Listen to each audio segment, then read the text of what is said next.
예, 탄핵에 반대했던 김문수, 홍준표, 탄핵에 찬성했던 안철수, 한동훈.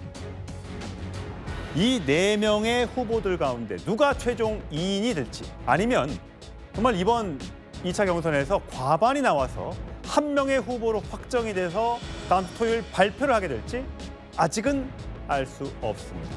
일단 먼저 김문수, 홍준표 이 두 사람이 벌였던 설전, 어제 설전입니다. 한번 들어보시죠. 일제시대 우리 국민의 국적은 일본이었다 그랬죠. 일본이 강제로 우리를 일본 국적으로 했다 이런 그걸 입장기를 보고 달고 나왔어요. 그게 이제 소위 뉴라이트 역사관이거든요. 그렇지 않습니까? 그렇죠. 일제시대 우리 국적은 무국적입니다. 네. 국적이 일본이었다. 그런 주장을 계속하게 되면 일제시대 독립운동은 전부 내란이야. 우리 독립투사들은 내란 행위다. 그게 왜 내란? 그래서 그거는 지금이라도 사과를 하시는 게 어떠냐 그 말씀을 내가 드립니다. 우리가 독립운동을 왜 합니까? 우리가 국적을 찾기 위해서, 대한민국의 국가를 찾기 위해서 바로 독립운동을 한 것이죠. 예.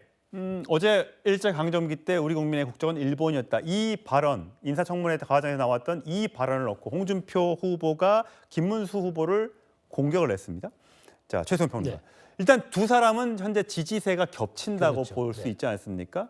그렇다면 어떻게 보면 표가 분산이 될 수 있을 것 같은데 최종 후보로 가기 위해선 한 사람을 넘어야 되잖아요. 김문수는 네. 홍준표는 김문수를 넘어야지만 최종 후보로 갈 수 있다고 생각하는 모양입니다. 그렇습니다. 그러니까 이게 가장 중요한, 그러니까 보수 진영에서 중요한 이른바 역사의 적통성. 우리가 이거 어떻게 보느냐. 그러니까 일제 시대를 어떻게 정의하느냐가 굉장히 중요하잖아요. 그래서 우리가 일제 강점기라고 표현하고 한일 합방이라고 한일 병탄이라고 하기도 하고 이제 이런 건데 결국에는 이제 홍준표 후보가 김문수 후보의 이 지점을 공격하는 거는 결국 이게 당신은 뉴라이트 역사관이기 때문에 나는 다른 생각을 갖고 있다 이 얘기를 하는 건데 사실은 이거는 지엽적인 문제입니다. 왜냐하면 이분들이 결국은 이제 기본적인 디폴트 값은 이재명 후보를 내가 이길 수 있는 적합한 후보인데 이제 사실은 이제 이게 윤석열 전 대통령이 지난번 홍범도 장군 흉상이 전등 예. 이걸 통해서 우리 역사관에 대해서 굉장히 또 말하자면 한 번은 혼란스러운 문제를 제기했기 때문에 이 부분에 대해서 서로가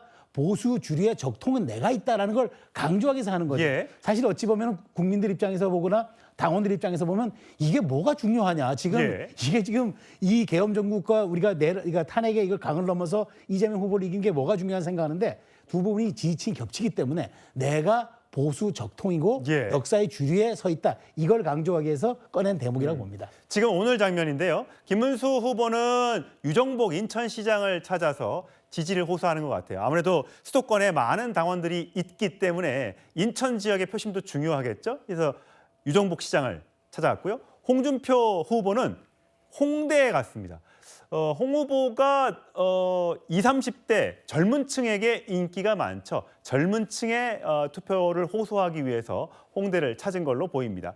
과연 저 마지막 전략들이 어떻게 그 투표 결과, 경선 결과로 나타날지 좀 주목해서 살펴볼 필요가 있을 것 같아요. 자, 성진 부의장. 예. 자, 보수 진영의 차기 대선 주자 적합도 여론조사 최근에 나온 겁니다. YTN이 4월 23일부터 24일까지 무선 전화 면접 100%로 조사한 결과요.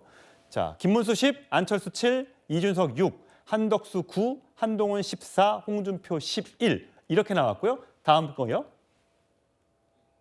예, 국민의힘 지지층만 놓고 보면 김문수 22, 안철수 5, 한덕수 19, 한동훈 25, 홍준표 18 이렇게 나왔습니다. 자, 이 추세 어떻게 보세요?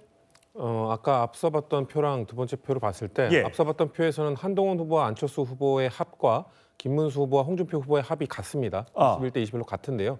그러니까 조기 대선 초기 국면만 하더라도 탄핵 반대했던 분들의 지지층이 훨씬 보수 진영이 높았거든요. 이제 얼추 비슷해지는 상황까지 온 것 같다라는 생각이 들고요. 저희가 봤을 때는 이건 매우 상식적인 흐름이라고 생각합니다. 탄핵 반대를 했던 분들에서 당연히 이분들도 역시 이제는 이 탄핵 찬성했던 사람들 그런 사람들에게 목소리를 들어줘야 된다는 걸로 저는 옮겨가는 게 상식적인 흐름이라 보는데 여기 근데 한덕수 후보는 지금 일단 국민의힘 경선에는 포함이 안 되어 있잖아요. 그렇죠.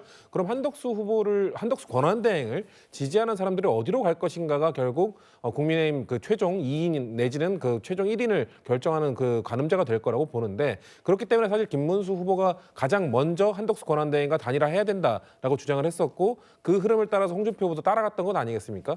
그렇기 때문에 저는 전체적인 흐름 속에서 보수 진영 안에서도 탄핵 찬성에 대한 지지가 좀 더 높아지고 있는 상황이라면 결국 오늘 며칠 뒤에 나오게 될 최종 2위는 아무래도 탄핵 찬성 쪽에서 한 명, 탄핵 반대 쪽에서 한 명이 나오게 되지 않을까. 이 흐름상 봤을 때는 대부분 그렇게 예측하고 있지 않을까라고 보여집니다. 예, 또 다른 여론조사 결과인데요. KBS가 조사한 결과입니다. 이것도 무선 전화 면접 100% 방식인데 이재명 후보는 여전히 42%로 압도적인 선두를 달리고 있고, 한덕수 대행을 넣었을 때 한덕수 11, 한동훈 9, 홍준표 8, 김문수 7, 이준석 3, 안철수 2 이렇게 대선 후보 적합도 조사 결과가 나왔습니다. 물론 없다가 10% 정도가 있습니다. 저게 어디로 가느냐에 따라서, 또 보수 후보로 최종 누가 결정되느냐에 따라서 이재명 후보와의 1대1 대결 구도가 만들어지면 숫자는 좀 달라질 수는 있겠죠.